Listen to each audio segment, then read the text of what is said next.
begin.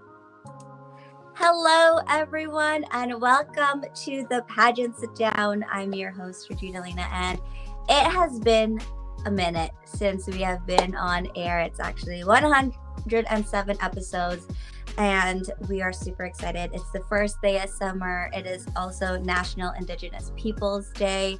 So to all of you who are celebrating, or to all those who we are remembering and thinking of, are you allowed to, do you say happy national, I don't know. I'm talking to myself now, but I'm going to bring my co-host on and she can help me.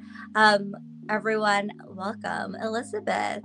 Hey, Liz. Hi, Regine. How are you? I'm good. How are you? I'm busy. My life has just been pageant day in, day out. I have my Canadian National Ms pageant happening in 2 months. And then the weekend after that, I'm competing at the Captivating pageant. So I'm go, go, go. But I'm excited to get back into the swing of the pageant sit down. How about you? Wait, did you say literally after? Wow. Yeah. The weekend after. I'm a little crazy, but we'll make it work. You always do this to yourself where you are back to back, but you always find a way to get through it. Okay, so going back to my initial question, for National Indigenous Peoples Day, how do you greet folks? I don't know. I don't think you use happy. I think it's just saying today is the national day, like acknowledging that this is an important day. So it's not like I don't know what you would say to people though. I don't either. That's why I just with Pride, do you go happy Pride, or do you just to me it's weird because should you not just celebrate people all day every day? Why do you yes. I think that's the main thing. We should just be participating in this every day, celebrating this community. So we'll see, but yeah. But happy Pride anyway. Yes, that's June. It's June. It's still June. But you did speak about Canadian National Ms. I know that's been keeping you busy. And we actually have one of your girls with us today. Do you want to bring her on? Absolutely. Everyone, please welcome our Canadian National Ms. Guelph, Kween. Hey y'all, how y'all doing? Thank you so much for having me on. Of course, thanks for coming. What a way to come back, Yeah. You are here for episode 107, the first day of summer, the first show in 2 months. Welcome, Kween. Thank you. So off the top, I know that we were talking off air where I stalked you a little bit, and I know a little bit about you. I know Liz knows a little bit about you, and I'm sure our viewers may or may not know who you are. So if you don't mind, Kween, can you tell us a little bit about yourself? Yeah, totally. So I guess I'll start off with I'm a community-made entrepreneur. I never like to say that I'm self-made, although I do attribute a lot of my hard work to what I do. But so much of my community has been a part of fostering who I am and supporting who I am. I am also a dance teacher, an educator, actor. I'm definitely an activist first and foremost outside of my artistry. And I also host a show on Rogers TV called Diverse and Converse, which is a beautiful opportunity to bring on people from the BIPOC community, Black and Indigenous people of color who can come on and share their stories, kind of just like this, which is showing people in their regular day lives and getting to know a little bit about what people do in their community. I'm also a business owner, so I own a company called the Kween Company, which is so amazing. It's been such a beautiful year of exciting festivals and all these reopenings and reemergences that have happened outside of the pandemic, as well as I co-own a dance studio called the Heels Academy with my two beautiful business partners. Shout out to Michelle and Vanessa and all my amazing dancers there. And I also work a little bit as a volunteer with the Guelph Black Heritage Society here in Guelph, which that organization is just so exceptional in terms of its history and its timeline. The building that it operates out of was built in the early 1800s by formerly enslaved individuals who came up here through the Underground Railroad. So that sits right here in little old Guelph. So that connection to Black community and Black people has always been just a pillar in our community. So I've been really privileged and honored to be working as a volunteer and their past executive director. Wow. That's all I can say is Resume. it No, it's good. It's amazing. Honestly, like whenever I see the stuff that you're posting or working on, it's always very impressive. I mean, I'm always so intrigued by all your activism work. I think it's super powerful and important. I wanted to know what got you into that, and why do you feel so connected to being active in your community? Yeah, I think, it really starts kind of twofold. So I'm actually adopted. So I was born and raised in a very Italian Irish household. So everything I was seeing around me wasn't what displayed in when I looked at the mirror. And that was difficult also growing up in a society that was primarily white in my community. And just figuring out who I was amongst my identity, amongst my skin color, amongst all these kinds of things that media portrays to us. So that was a really big twofold for me, was like kind of searching for my identity. And then on the other side, which, I will put out some content warning on maybe some of the things that I'll speak to this evening for people, was the loss of Trayvon Martin that happened. And that was nearly 10 years ago now.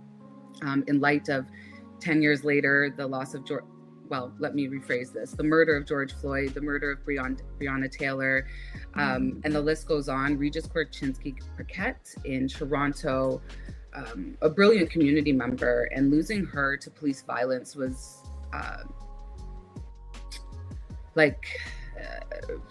I don't have a word. Like, it shook me to my core. And it had for so many years of protesting since the days of Trayvon Martin. And that was a really, really important moment for people, because that was the first moment we really saw things getting captured on visual camera. It made this kind of accountability and this kind of reverence for conversation, but it didn't happen. We didn't see change happen. We didn't see these things. And then come 2020, the momentum of what happened kind of surrounding the pandemic, because I think it may have been different if we all weren't inside with our phones, just kind of hanging out, right? And we saw this worldwide, and we saw the violence happening and stories around the world being shared. I have personally been through my own stories of police violence, homelessness, struggling with, seeing the livelihood of drug abuse and alcohol abuse, watching the system so constantly take hold of several people that I love and care about. And it was about time that a change had to happen. And I think a lot of people recognized that in 2020, and we stood up and we wanted to talk about it. And that led to the protests that we had here in Guelph in 2020 that brought out around 8,000 people in person, about 20,000 people online, to really have the conversation about what needed to be changed at a city level. Because when we look at the big conversation, protesting is really powerful, especially for those experiencing the grief or the violence. But the actual change happens within policy. So making these kinds of calls to action and getting people understanding about what needs to happen, just like you said here at the start, like, it's so evident that we should be talking about people every day, but like, we have to capture Black history in 1 month of the year. And it's not that. It's every year, all day long, 364 days a year I'm Black. That does not change outside of February. So making sure we have these conversations. And I was so blessed to have such a team of brilliant women and queer representation that came together to make this protest happen in like 4 days. It was unreal what was happening during that momentous time. And what I thought was kind of a history changing moment, but we can kind of conversate about that more now, but kind of where we are now, we're kind of seeing this lull of where do we even start, because there's so much happening in our world, whether that be BLM, whether that be Indigenous people in our land, whether that be climate change, whether that be Ukraine. Like, there is the kind of like abundance of like, where do we put our energy? And I think that's why pageantry has been so important, because it allows people to kind of focus in on platforms and do the work, which is probably my problem, is I wear too many hats and then I'm like stretched thin. As you said, Elizabeth, one pageant here, right on to the next weekend there. But I'm at a time of grief. And I think a lot of people, unfortunately, the reason they get into this work is because of a devastating loss or grief or not being seen or heard or felt. And I think opening up that space for other individuals to feel that for once or twice, or for now on that we're having the conversations. Even if that was one person, I knew that it was my calling to use my voice to do that work. That's awesome. No, it's I feel you. There's a lot that has been going on in this world. A lot, not just during the pandemic, but just in general. And I think because of the pandemic, like you said, we were all home, we were all on our phones, everything was just so, and just like the fact that we're in this world of social media where we have news at our fingertips, like everything is just highlighted now, and it's unfortunate that it took something like social media or something like the pandemic for people to realize like this is what's happening. And that's kind of where the pageant sit down came, right? It was like we wanted to give a voice, like my pageant platform is being a voice for the voiceless. So whether it be being an ally, I've also experienced my own racism, being Asian in a pandemic, but also being Asian in general, being a different skin color than most people. That's kind of where this pageant sit down came from. And so to see you and hear your story, Kween, and sharing your work and you're using your voice and being a voice as well for the voiceless, I think it's amazing that not only do you do it with your sash on, but also without your sash. Oh, thanks. I think, social media, I think it showed us like the powerful ways that it can be a tool for us to advance community connection, to support small businesses, to have conversations on the news that you might not, like sometimes there's these news stories on Instagram and TikTok that you never see even touch, our Google searches. So I think we saw a way that we can utilize the power of social media. I mean, we also saw the way that we cannot, but I think that reminded me too, like the power of that generation. So often they get looked over as like, they're young, they just like their social media. But like, if it wasn't for that, we might not have the shared possibilities that we didn't see before to do the like philanthropy, volunteer work, and tell the stories. Totally. Yeah. And I think you even see that in the pageant industry, kind of moving towards the pageant side of all this. We've seen way more diversity within competitions, not only people participating, but a lot of winners. And I think that's key, that you're not just that people are just not accepting variety, diverse contestants, but having them be the representatives, I think is a great turn. I think there's so much progress still to be done, and I hope with Canadian National Miss that we're working in the right direction. I'm really trying to open up this pageant to everybody and to give everyone, a fair chance and clean slate. And there's more pageants doing that every day, and so it's really exciting. And I mean, I wanted to know what you have to say on it. As a white woman, I feel like there's only so much I can say that's maybe not as impactful. But for yourself in pageantry, how has diversity impacted your journey? Yeah, I think I have been in this space for about 10 years, not running necessarily in pageantry, but working behind the scenes and particularly helping Black pageant queens and Indigenous pageant queens. Now, Indigenous people also have their other set of pageantry, which is so beautiful to watch. So if you haven't uneducated yourself in that realm, please do, because it's such a beautiful, beautiful experience and education. But I think for me, like watching that transition, and not only like, here's the queens that are getting, the highlight. We're seeing like the pageants put the work behind it too. Like, it's not just like, here's a stamp and we're done with it. Yeah. We're seeing like consistent values and morals behind that. And I'm also seeing, like yourself, like Canadian National Miss, like Canada United World, like Galaxy, that started with these like, okay, we're going to start small because we're going to get mighty, but we're going to build a really strong foundation first that's based in inclusivity and diversity and acceptance and like this like family connection, sisterhood, which has allowed these platforms to just flourish through, because it's like this genuine, authentic, like relatable experience. And then you're finding these genuine, authentic people through that, which hasn't always necessarily been my experience in the last 10 years. I didn't always see like the opportunity. I didn't always see the opportunity even like to have my curls out and not straightened hair. We're changing that, and we're allowing, and I think because it's changing in the workplace and it's changing in the environment in general, right? But what I appreciate is pageantry is also coming along with the times. I think it could be easy for pageantry, especially in some kind of conservative states, to kind of stick with what they know and what they're comfortable with. But pageantry is allowing itself, and I'm seeing this particularly in Canada, to get uncomfortable with looking not different, but looking better and looking what growth can be like. And I've really appreciated for myself the willingness of like pageant directors to take a lot of feedback from their queens and delegates, like that as like a background coach in the back, hearing that feedback. That's really important. You don't have to be best friends with your director, and quite frankly, it might not be the best thing when you're running, but having those able conversations and that openness, I didn't always see before. So I'm really proud to be part of kind of the ever-growing, ever-changing environment that's happening.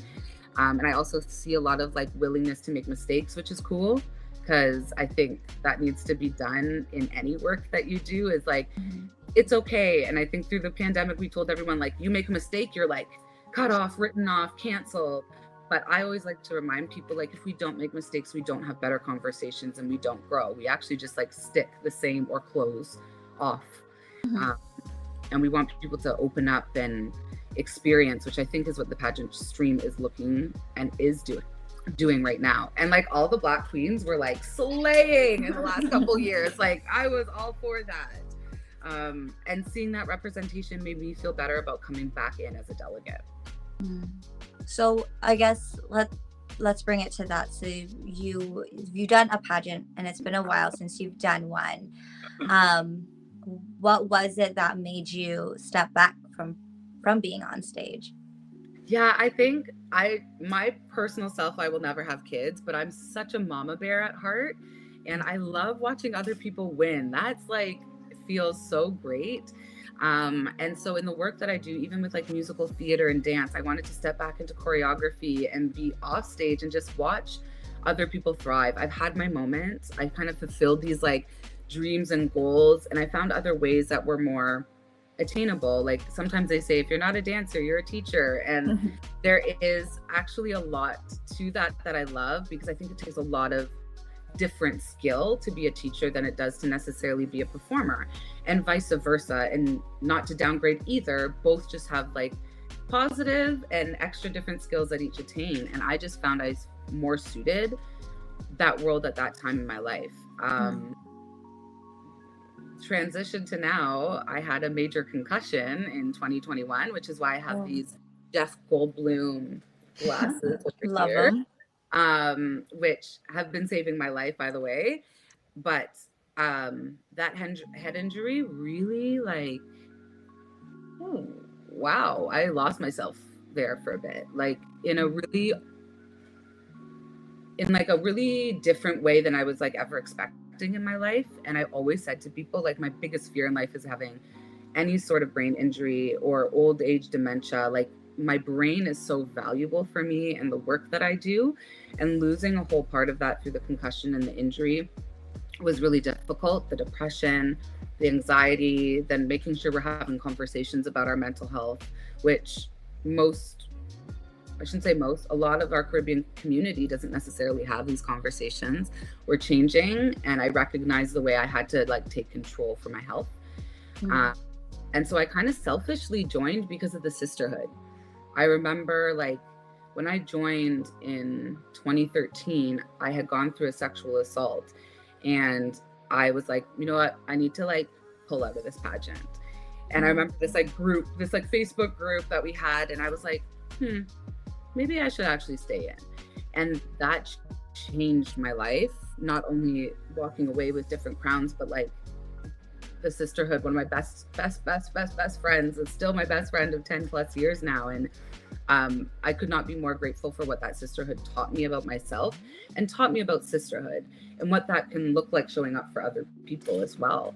And how that can heal you through showing up for other people, which I loved. So I selfishly joined for the sisterhood. I'm here for the crown, of course, but it was about like, how do I build that self-esteem? How do I work on my platform and work through speaking engagements again. Like, I'm a TEDx international speaker. That was like, I could go up on stage and la la la la la and no problems. And now I'm like, doot, doot, doot, doot, doot, doot. I feel like there's like a crank inside my brain, like slowly pedaling. So just kind of having the ability to work on tools. I think pageantry brings a lot of that. Like, some people go into the army and they get X, Y, and Z tools. Pageantry has the same type of different tools for yourself that I always found really valuable that you can take into life. So for me, that's kind of what brought me in. And I entered my deposit and messaged you, Elizabeth, while I was at the middle of the Dominican Republic, like on a beach. I was like, I'm gonna do it. And then I was like, love that. I was like, what did I do? I love that. But I'm so grateful for it, because I think, again, like this group of women in the group chat just remind you of just what people have gone through. You never know what people go through in life. And seeing them overcome that or work through that in like a really brave space. I'm not sure safe is really great anymore, because I just can't promise that. But these like brave spaces to kind of be yourself, but also like compete, but hold each other up at the same time. Yeah, for sure. Can I just say thank you for being super vulnerable? This is like our first conversation. It's only been almost half an hour, and I can't believe it's almost been half an hour.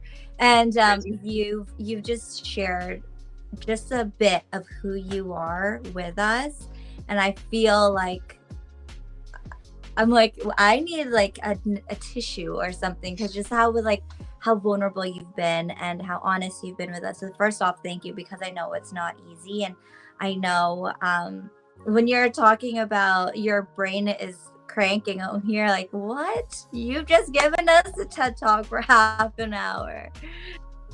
You know, I think concussions and head injury opened my whole world up to kind of what people might be going through behind closed doors, and still like functioning or looking from the outside like they're functioning human beings. And I think I've put on a really good persona for almost a year and a half about like, I'm fine, I'm working, I'm doing all this. And I did recognize the fact that it's like okay to ask for help. And I learned the really, really, really hard way. And that was nights in my closet crying with myself. That was days like screaming at my partner for no reason, just an anxiety attack that was going through, and realizing like, I actually have to take control for myself for, you know, a better life.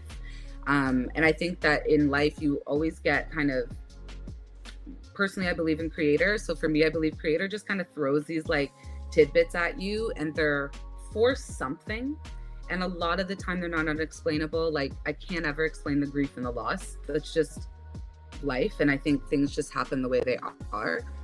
But I also think no matter how much we plan and prepare, God has a bigger plan.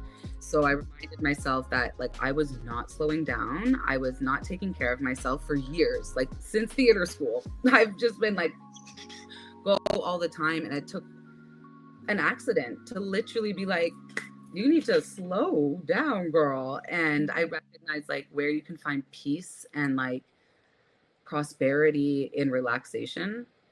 Like you can actually prosper in that, instead of it feel like I'm not making money, I'm not doing enough, I'm not doing this, but rather, you know, I'm building my soul, I'm healing my spirit, I'm taking on the ability to be a better friend and family member. That was really big for me. I wasn't a strong, suitable family or friend member for the last year and a half. I was just making it by. And I wanted to be better for other people and for myself. So I would say that truly, Regine, like it was a really hard challenge for me to learn how to get this vulnerable in ways, because of this injury.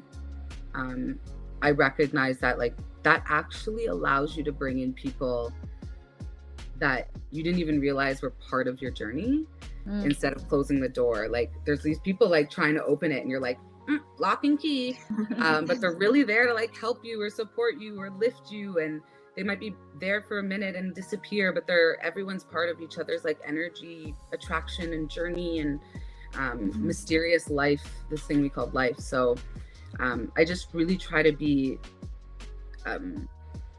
open. I think we've lost too many pageant queens to mental health as well. Ones that looked to us that life was beautiful and perfect and happy, and those moments I wish I'd say, like, just send me a message and say, girl, I'm not doing good. Yeah. Or those moments that you need to be like, I'm learning as a friend too. Those moments when people say to you, like, I need a week or I need a minute to not talk to you. And I feel obliged, like, oh, well, why don't you want to talk to me? I'm supposed to be here for you. That's not my place. Like, I need to learn how to, like, breathe that off. You need space. You need this or that. But also being able to say, I'm here when you need me, so that we don't lose more people. And that's what my partner did for me. He was there through me every single minute of kind of this mental health journey. Wow. Keep them close. Yes. Yes. Not taking You mentioned there briefly about your platform, and at the pageant, it's going to be a really, really important aspect, as you talk about it in your interview, as well as our personal intro. Can you tell us a bit more about that and what you're doing with it? Yeah, so I'm really excited because I'm making this big announcement and launch on August 12th for what's called the Royal Initiative. We're actually hosting, or I'm hosting, alongside many sponsors and beautiful volunteers that have come alongside, the first annual Crowns and Crystals Gala here in Guelph. Semi-formal evening of mocktails and hors d'oeuvres and bringing community together. You know, pageantry is the forefront, but also raising money for the Guelph Black Heritage Society and their artistic fund. I've partnered with the Guelph Black Heritage through my business called the Kween Company, and we created the scholarship, the Kween Company Award, which provides $1,000 to any Black student looking to get into the arts or Black studies.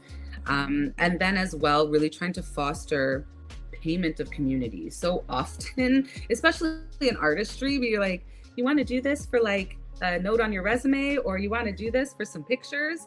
And I just don't believe in that work. I think it's free labor. And to me, I think everyone deserves some sort of honorarium or regular pay for their time and for their efforts. I mean, for sure, if you're like a model who's growing their resume, there's benefits to partnering and getting those shots. But in hindsight, you also have to recognize your value. And I want my community to feel valued from the work that they do. Mm. And there isn't always a lot of like grants and funding and support for a community work. So that's what we want to help support with not only the Kween Company, but fostering that through the Guelph Black Heritage Society. But the Royal Initiative itself was created around probably like little baby queen who didn't feel like she was heard or seen, or that her curls were right, or that her skin was the right color. And now I want everyone to feel like they are a part of royalty. Not that colonial system that we know, but rather the kings and queens pre-colonialization that actually ruled in several African countries and across the globe, and understanding the root of their strength. And that strength doesn't always have to look like being powerful all the time. It can also look like softness, and it can also look like joy, and it can also look like frustration. And bringing community together, whether that be through small businesses and helping them bring up their awareness. We have so many growing small businesses in Guelph. I'm going to give a big shout out to all my Black owned businesses that we've been helping along this journey. And for me, I just want people to feel heard, felt, and seen in our Black community, and acknowledged for the work that they have been doing for years. So that's the Royal Initiative. We're going to be launching a little bit more come August 12th. So stay tuned and mark your calendars on that. Even if you can't come to the event, we're going to be launching so much more about the platform, how you can continue supporting organizations like the Guelph Black Heritage Society. Black Lives Matter was a big conversation, but there's a lot of grassroots organizations under that, like the Guelph Black Heritage Society, like our Guelph neighborhood support groups, like these organizations who have been for years working under the breath of the media, that deserve the nonprofit attention and awareness that everyone does.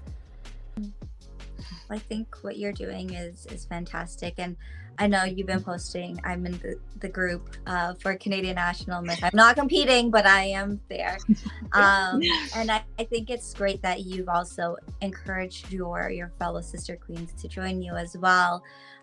Like you said, the sisterhood, right? And I know that Elizabeth has amazing girls who are signed up, and I'm excited to see how this forms and how it comes together. But it's crazy. I mentioned it earlier. We are at the halfway point of this show. And there is a segment on our show, which is 5 tips from a beauty queen. And I understand that you've had, 10 years on and off stage experience in pageantry, plus this new journey that you're on. So Queen, if I can ask you, what would your 5 pageant tips be for everyone watching us today? Okay, so I think I'll start with my, it's probably a pageantry mixed with performance tip, which is always have coconut oil on you. Ooh. I feel like it's the best makeup remover. It's antibacterial. It's super great for your skin. Still wash out your pores. Never leave it oiled up. But it takes off glitter really easily. It allows glitter to just wash off your body, which we do Caribbean dancing, so there's glitter covering my body. And for a quick change, if a makeup pad, for me, I don't love tons of chemicals, coconut oil, reapply, get my thing done. So coconut oil is my go-to. Next, I would probably say is do not compare. And I think that kind of tracks alongside my sisterhood. This is really about building each other and building each other's community. Outside of the crown, you still have a sash in the city you're representing. And that already gives you this kind of platform and public figure status that's really important to kind of hold on to and nourish. So I'd say don't compare yourself to others. Everybody's dress is a beautiful dress. If you have a purple dress and somebody else has a purple dress, who cares? All dresses are beautiful. That sounded so weird to say. All dresses are beautiful. All people are beautiful. So I think really just don't compare yourself. Allow yourself to find the beauty that is about you and the beauty that's about your fellow delegates and contestants. 3, let's see. I'd probably say, because I did it today, is learn a 5 or 10 minute makeup. And that's a quick makeup do between shoots, between running, on an airplane, in a car. I went from a workout with one of my sponsors straight into this. I saw the message and I was like, I'm not even changed. I don't have makeup on. And so I went into the bathroom, I did this, and I flipped on a shirt, and I was like, okay, I'm going to breathe and we're going to go. So I think that's really important. Not only pageant day, it does work a little bit differently. And, Elizabeth, you shared a lot with us on how the formats kind of work, and you do kind of get those designated times, but in life, it does not work that way. I can almost guarantee. So being prepared to have your 5-10 minute makeup and what that looks like for you, I think it's just a really important tip. 4, I would definitely say, I say this to all my delegates I've worked with, I say this to all my dancers, I say this to all the speakers I work with, is just breathe. And finding a moment for that, whether that's after you change and you do that quick rush and you're changing out of your evening gown into your fun fashion, just and deep, you need to hear audibly these breaths, not deep in the soul, into the uterus or down into the body, whatever that is for you. Get that in there in that breath, because I think that really helps to settle anxiety. For me, it really helps to settle my mind as well. A lot of the time our blood flows to certain areas based on what we're using and what we're thinking of. And last for me is, I would say, pray, and whatever that looks like for you, whether that's meditation, whether that's prayer, whether that's whatever religion you believe in, what version of prayer that is, whether that's just moments with yourself to sit on your balcony with the moon and just breathe, just moments of pausing. And I think those moments allow us to remind ourselves of the gratefulness in our lives. I do a grateful jar every night. I write something that I'm grateful for and I throw it in the jar. At the end of the year, I go through that and look at everything I'm grateful for. And it's a great reminder because, we move move through like work and our cell phones and our computers and life and social media. But when you look back at that grateful jar, it's never those things that consume the majority of our life. It's like our family, our friends, for me, my cats, water. I love water. So those moments for gratefulness and thankfulness, it's easy, especially in pageantry, to make a mistake, things happen, and you don't have time to like revert that mistake. It's like on and moving forward. But find moments for gratefulness, even if you don't get that crown. What are you grateful for? Who are you grateful for? Where are you grateful for? I'm so grateful for the lands that we get to be on and do this pageantry work. So I would say those are my top 5. Amazing. And those are 5 amazing tips. It's so nice to hear tips again. It's been so long. But it's also great getting your tips from a different perspective, right? Like your background is more dance and community-based work and working with other individuals. So it's great that coconut oil tip. Yeah. I used to use coconut oil for my hair, and I'm going to use it for my glitter. Yes, it's perfect. And honestly, it's like one of those things you can get like a tub at Costco. So yeah, I heavily promote the coconut oil. I love that. I mean, we were talking a little bit about your dance there, and I mean, I love watching whenever you guys post videos with your classes. You look like you're having so much fun. And you've even brought that into the pageant world with some opening number work that we saw recently, which was absolutely fabulous. How did you get inspired to do opening number work or just teach dance in general? Yeah, I think I'll first shout out Brittany Dolman, which is like an OG pageant queen from my Miss Canada days. And I remember her just being like the most amazing, like choreography support, like everything was just so much fun. And we did, of course, the classic like Pitbull, J-Lo, Live It Up, like the very classic Live It Up song. And I've always been really drawn to dance. I'm actually a singer first. So I went into musical theater school as a singer. And my mom every day is like, when are you going to sing again? Because I came out a full-fledged dancer. I wasn't a trained dancer going into school, but I just fell in love with the way like movement could heal, could start happy endorphins just naturally. And so it kind of just stemmed into like, I always feel like Pinky in the Brain. Like I just want to take over the world, like in any way I can, in any space, to especially make representation for people. I think one of my qualities is that I really love bringing people with me because community made me. So I love making opportunities for other people, aligning with folks and, finding ways we could build other small businesses or build up women's support or sisterhood or, the inclusive queer community within this conversation as well, which may not be happening much in the States. But I think that for me, as my sun is going down, I'm just going to open this up. As the sun sets, dance just like felt like it fit right in with pageantry. I was helping all these girls out with their talent pieces and their portions, and I was like, I want to be a choreographer one day. And I just like kept manifesting it. This has been on my dream board for like 10 years.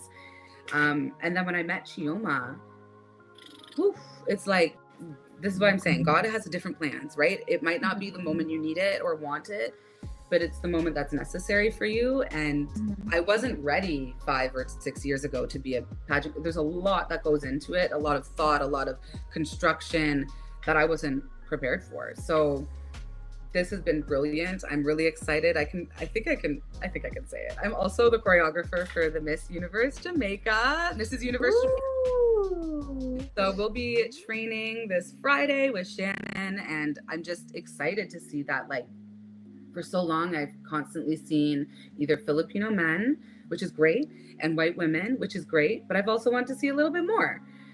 How we can diversify and change up the realm or bring in new people. I think give it 5 years, I'll be like, okay, let's find someone else. Yeah. Because I think people need opportunities. We need rotation. We need breath. Like I say, like I think I'm a great choreographer, but everyone needs to experience different also and needs opportunities to learn and to grow.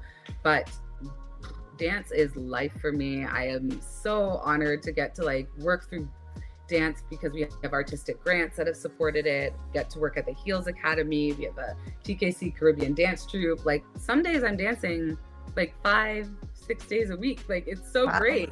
How great is that to be like dancing and doing what you love and teaching other community members and sharing your heritage and culture? Like it gets me so excited because some days I like think like it's wild that I get to do this. I look into my spare closet and it's just like costumes of my dancers, and I think, wow, like we're really, really, really honored. And that's because of like so much work that our ancestors did before us, even just as women, to get our right to vote, to get our right to speak, to get our right to be seen. Like I think that's just so phenomenal. So I'm really excited to constantly be included and given these experiences. It's so great to be part of this.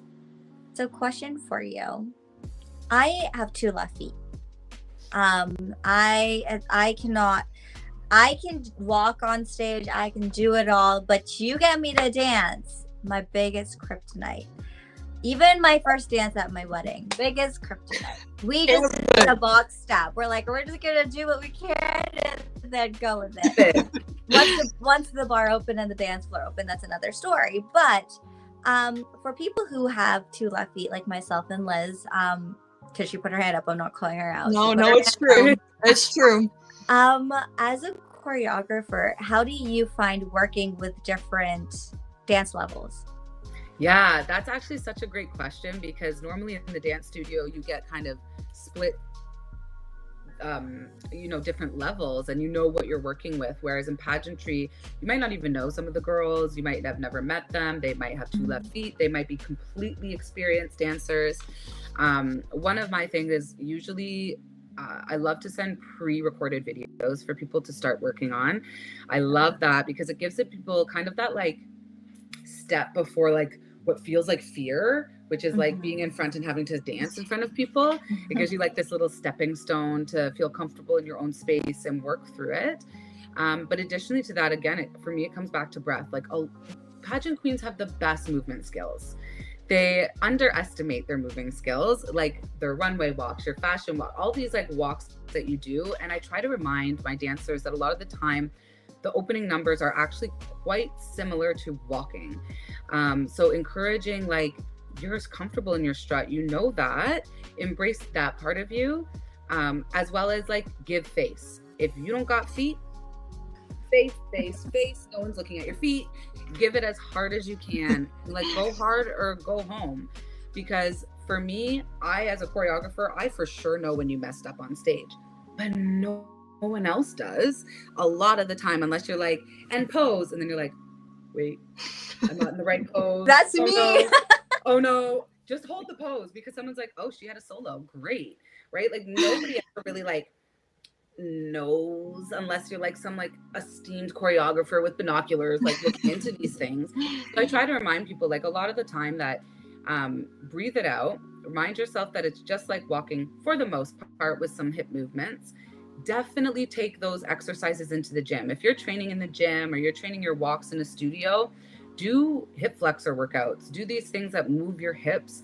There have been some really great queens like Pageant Gal, who shares a lot of like her kind of like in the studio experiences or different behind. Pageant Planet, who shares so many different behind the scenes of different queens they're sharing. Those people like kind of integrating. If you know your hips are tight, go loosen them, girl. And if you know that, you know, you do have those 2 left feet, how can you give it in your face so that no one's even concentrating on what your arms or your legs are doing? And if you also know that you have 2 left feet, don't ignore the videos that a choreographer sends to you early. Take advantage of it. And it doesn't necessarily need to be like every single day, but like even once. Like usually it's what, a 2-minute, 3-minute choreo piece. Running that for like 20 minutes, running the slow version, running the fast version, and then like getting it into your body, always really good, because building that muscle memory will help you more than anything on stage. I also always give to my directors, I say like rehearsal days, I always say like have 1 or 2, or at least have it the day before the pageant so people can sleep on their choreo. I always find if people like just have a little nap or go to bed and wake up, There used to be that like old saying, if you sleep on your homework, it will like I come used to into do your- that thinking it worked. That I'm used to not be, like, gonna lie. I used to do that. You it would. used to be the thing, and I swear by that for choreo, because there is something about like allowing yourself to settle into both the right and left side of your brain, to allow like your person that's like overthinker mode to settle into like your artistic side that you might not use as often, and lean on each other. Your queens are there to help support. You might not even realize the other two queens like 2 rooms down are like, I don't know what to do, and you could just go to a hallway and practice together. Like, lean on each other. I was gonna say, I think Liz has 2 right feet and I have 2 left feet. You can work together. You can work. You always have to find the pageant dance support group somewhere in the hotel. There's somewhere. There's still one. Yeah. Send out a chat message and you'll find them. They're there. I guarantee in that dancer support group, there's someone who like knows every move. Yes. Like There always is. And the worst part is I'm always next to that person. And I'm like, why? like that video of Miss Jamaica from, what is it, Miss Universe, like 2018. She's like slaying this choreo. Like, it's one of my favorite videos. It's so good. But actually, yeah, I think oh, sorry, go ahead. wrong and strong can always work. Yeah. There you go. There you go. Liz, I was gonna ask, so for Canadian National Ms, is there choreography? There's gonna be an opening number, Oh. and I have a I'm glad I'm choreographer for emceeing. it. It won't be me, so thank goodness for all my contestants. Everyone say a prayer for that. But it'll be very, very basic. We want to kind of get the show going, so it's going to be more like Queen was mentioning, like more of a walking pattern, more just introducing the age divisions and giving everyone, a fun little opener, but nothing too crazy, so we can all get that down. So hopefully not too many pageant dance support groups at Canadian National Ms, but if needed, it's more than welcome. Rehearsals are good. Yes, yeah. We have 2 big rehearsals, so I hope we can nail it down during that. And let me tell you, I might be a dancer, but learning other people's choreography is actually panic mode for me. Because I'm like my constant teacher mode, I'm usually on the other side and I know everything. So I'm like, it's easy, but that other end, it can be hard, especially since my concussion, to like learn these things intake. So using those tools, I find just like, even if you don't get it the first rehearsal, there's other times to nail it. Yep. That will happen. Totally. Yeah, I'm excited. That's going to be such a fun part. Like, oh my gosh, even thinking about that, it's like it's going to start the pageant and then it'll be done very soon after that with Regine's help as our MC. So thank you so much, Regine. Love you the most. It's going to be awesome. I'm excited. Mm-hmm. It's so crazy to think that it's similar to this show, right? Like I used Liz as my soundboard to get the pageant sit down started. And then one day she's like, hey, are you free for a chat? And I'm like, what's going on? And then you told me about Canadian National Ms, and it's only a couple weeks away, really, if you think about it.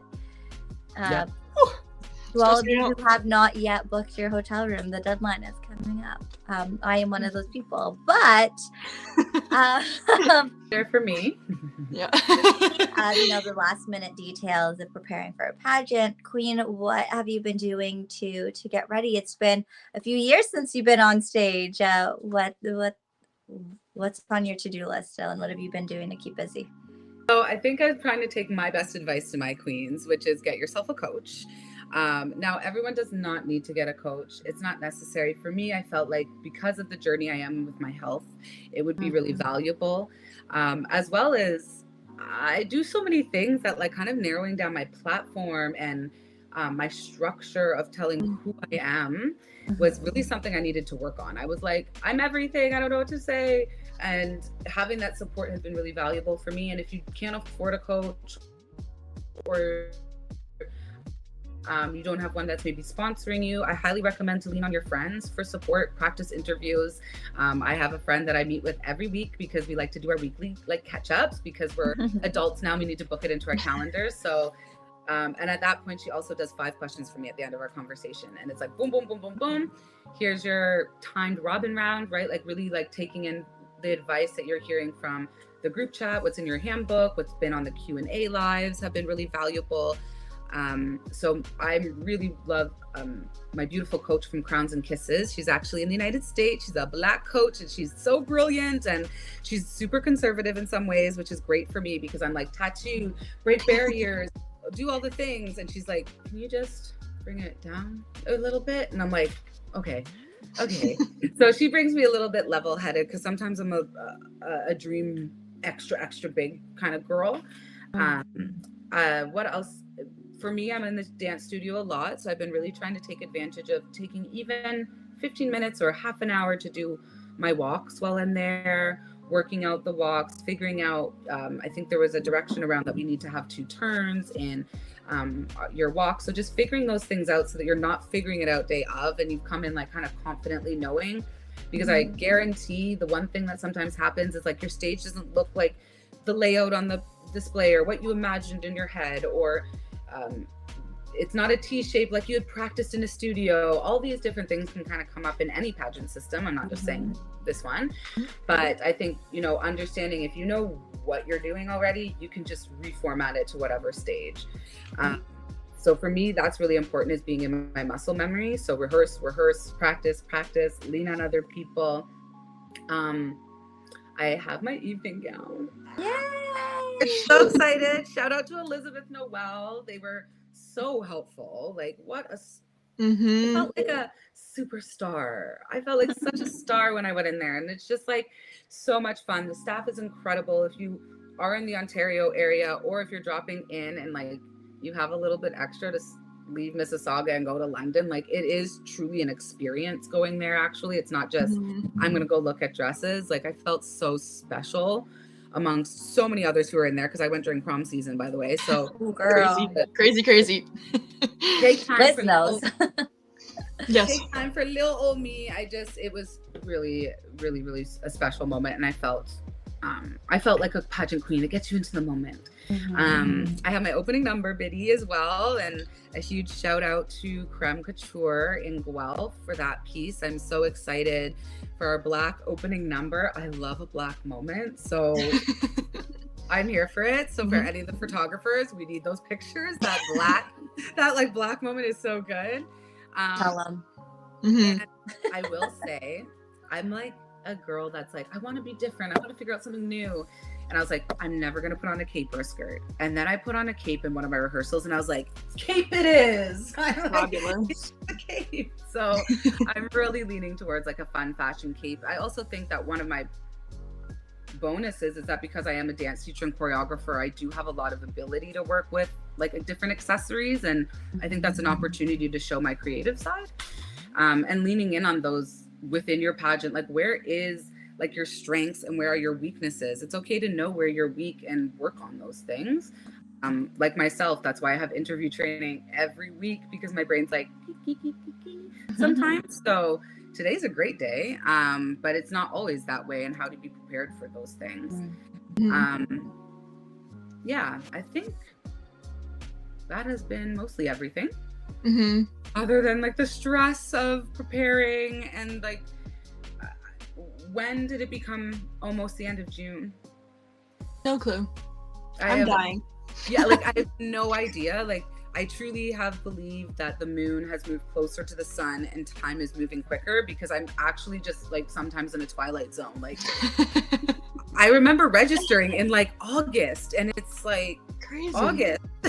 So I think just, preparing, breathing, practicing, leaning on people, connecting with my other queens, like, and this gala, you can come on out, support the first annual Crowns and Crystals Gala happening August 12th in Guelph. Performers, a little moment to just dress up in semi-formal gear and have like a good time supporting community and a good cause and raise funds.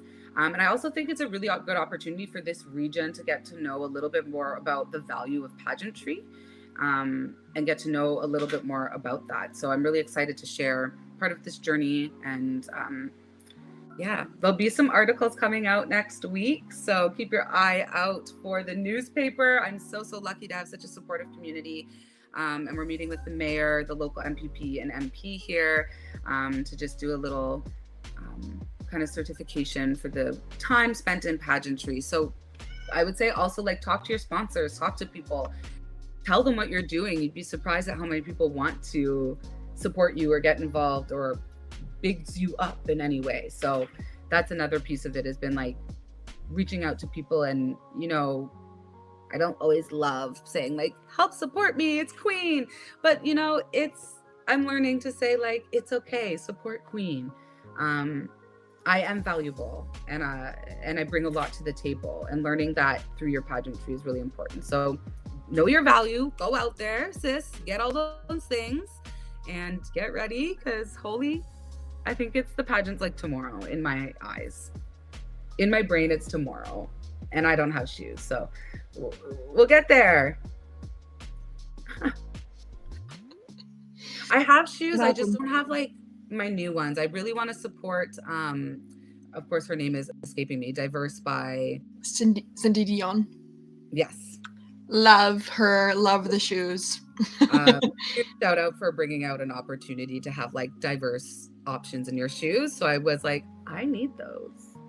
Yeah. And I support. So I have my other shoes, but I'd also love to get those and support, and also have a pair of shoes that are my nude. That's really exciting. Amazing. So exciting. It's really cool, and they even have those in stock at Elizabeth Mill right now, because I was talking to them. I was like, go check them out when you go to doing your shopping this year, and I'm so excited that they have them. And if you guys can't come out to Elizabeth Noel, I know we've talked about it a little bit here, we're actually doing a trunk show at Canadian National Ms, and they're going to be bringing a bunch of their really fun pageant stock, and then some of their casual stuff. I told them bring as many accessories and shoes as you can pack in your car, and they're planning on doing just that. So that's a cool opportunity too. So yeah, it's awesome, and I love those shoes. So definitely recommend. I'm going for my oatmeal platforms, coming in hot.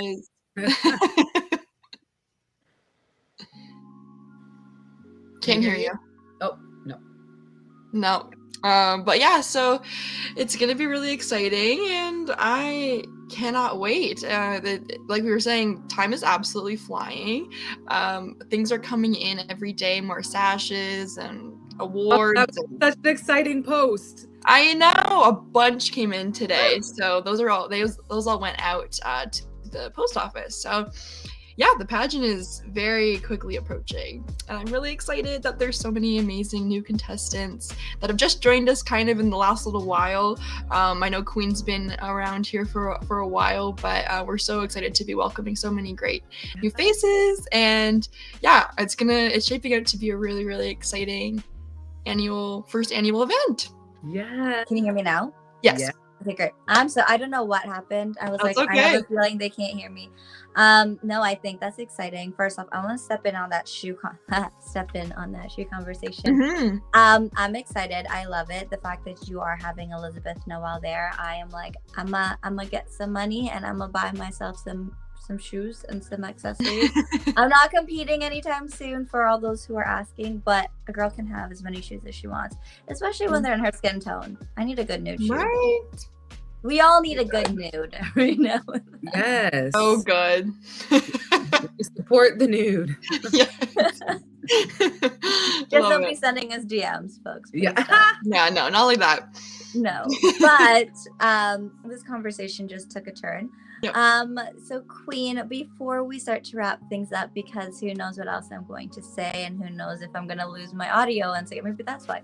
Lose my audio once again. Where can people, I guess, find you on social media? Where can they follow you to get more of your journey to the potential crown?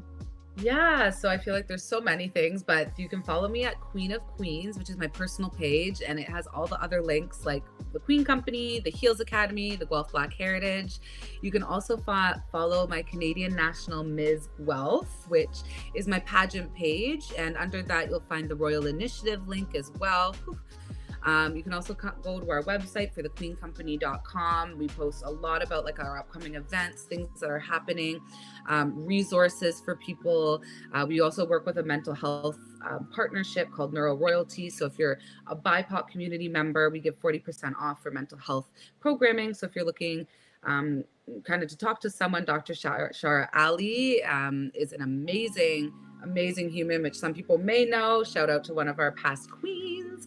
And she has done such incredible work to like foster Eastern and Western mental health. So for us, it's great to just check me out, but also if you need any resources, we really try to include that for people to get whatever they need, whether that's be, you know, culture or heritage, or whether that be mental health support.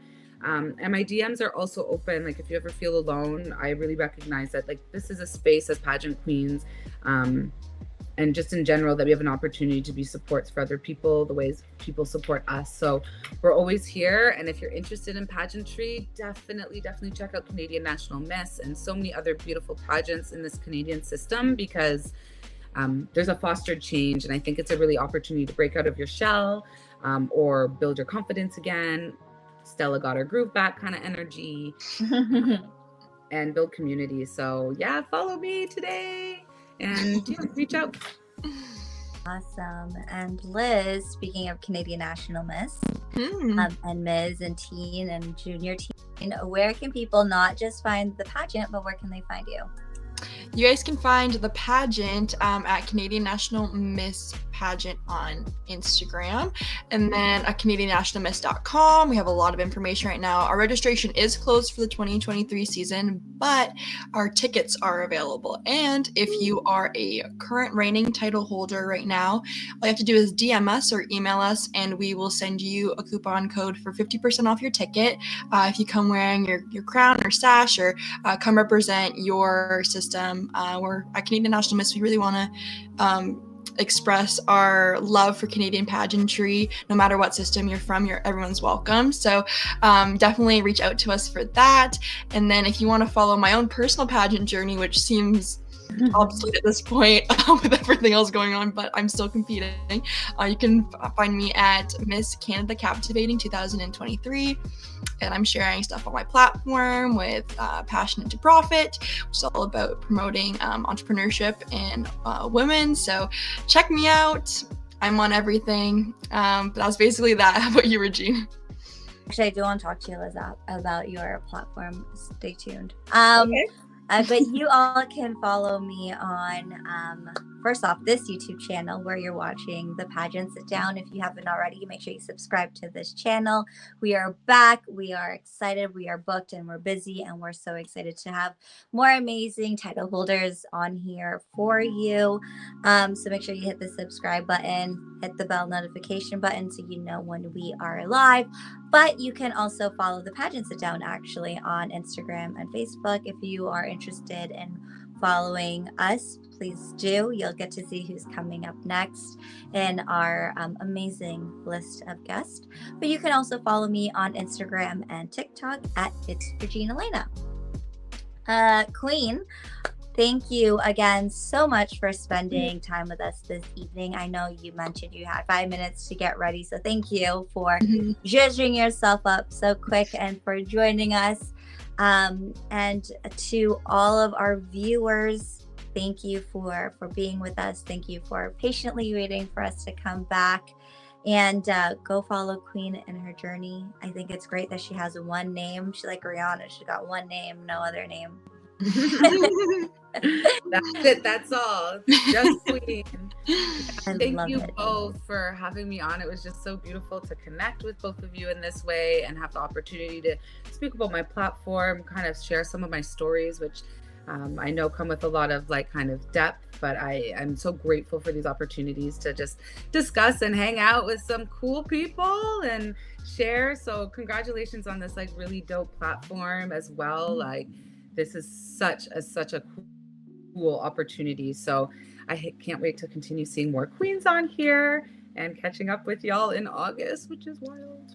I know. And the best part is we're all going to be there. Yes.